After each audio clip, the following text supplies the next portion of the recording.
इस तरह के क्वेश्चन काफ़ी फ्रीक्वेंट हैं।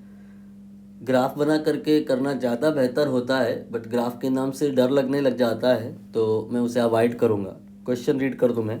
एक थर्मामीटर है जिसको आपने ग्रेजुएट किया है, यू कैन से डिवीज़न बनाए हैं, और ये रीड कर रहा है क्या, x not when contact in boiling water, मतलब बॉइलिंग पॉइंट जो होता है बीपी, इसको जब आपने थर्मामीटर से रीड किया तो उसका जो रीडिंग था वो एक्स नॉट था।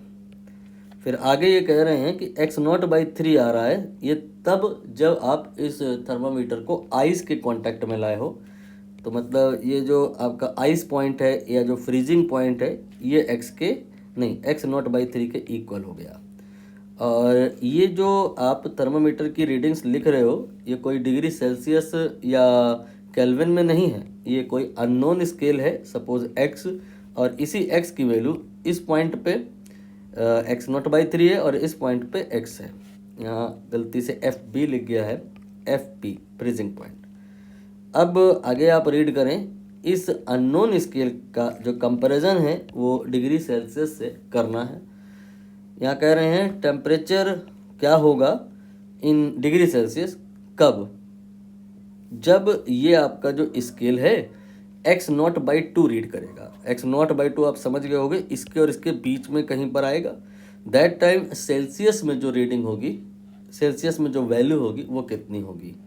हम अभी इस लाइन को इग्नोर करेंगे और एक ऐसा फॉर्मूला बनाएंगे जिसमें एक्स आ जाए और सी आ जाए। एक्स क्या है, एक वेरिएबल है, टेम्परेचर इन एक्स स्केल, और सेल्सियस ये एक वेरिएबल है, टेम्परेचर इन डिग्री सेल्सियस। और एक्स और सी में फिर होगा क्या कि कोई एक वैल्यू एग्जामिनर बताएगा तो दूसरी आपको निकालनी होगी। यहाँ एक्स की वैल्यू बताई गई है, एक्स नॉट बाई 2 है, और सी निकालने को रहेगा।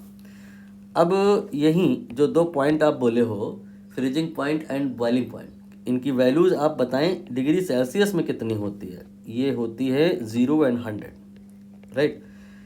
अब आप यहाँ पर काइंड ऑफ स्लोप लिखोगे, y2 minus y1 divide by x2 minus x1, लेकिन ज़्यादा आप इस बात को तवज्जो ना दीजिए क्योंकि मैंने ग्राफ नहीं बनाया है और बनाने वाला भी नहीं हूँ। आप बस पैटर्न क्लियर कर लो। आपको क्या करना है, x में से x नॉट बाई 3 घटाना है और x में से x नॉट बाई 3 घटाना है, और जो ये कर रहे हो यही पैटर्न इधर भी फॉलो करना है, ऐसे, ठीक है।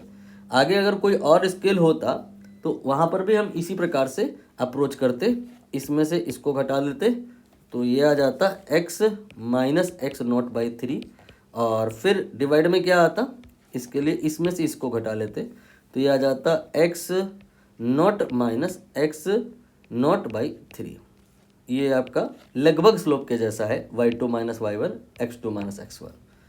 अब यहाँ पर यही कहानी हम इसके लिए भी अप्लाई करेंगे तो c माइनस 0 हो जाएगा ये, और डिवाइड में क्या आएगा, दिस 100 माइनस 0। ये हमने एक रिलेशन डेवलप कर लिया है, किसके और किसके बीच में, x और c के बीच में। इन दो में से कोई एक वैल्यू एग्जामिनर बताएगा तो दूसरी निकालनी होगी। यहाँ x की वैल्यू बताई है कि x नॉट बाई 2 जब है, दैट टाइम c की वैल्यू बताओ कितनी होगी। तो आप यहाँ पर x के प्लेस पर रख दो जो कहा है इन्होंने, क्या कहा है, x नॉट बाई 2, आगे कहानी as it is x not by 3। यहाँ पर इसको सॉल्व कर लो तो ये 2x नॉट बाई 3 आ जाएगा, और फिर यहाँ पे c बाई ये 100 आ जाएगा। और अब इसको सॉल्व करेंगे तो 3 माइनस 2 1, यानी x नॉट बाई 6 आ जाएगा, और ये 3 डिवाइड बाई 2x नॉट आ जाएगा, ये c बाई 100 आ जाएगा। और x नॉट आपको दिख गया होगा कि ये कैंसिल हो रहा है, और ये 3 और ये 6 ये भी कैंसिल हो जाएगा, 2 गुणे 2 ये 4 हो जाएगा। तो c की वैल्यू 100/4 यानी कि 25 आ जाएगी। ए ऑप्शन आप देख लो यहाँ पे करेक्ट होगा। एक बार मैं चेक कर लूँ, ऑप्शन ए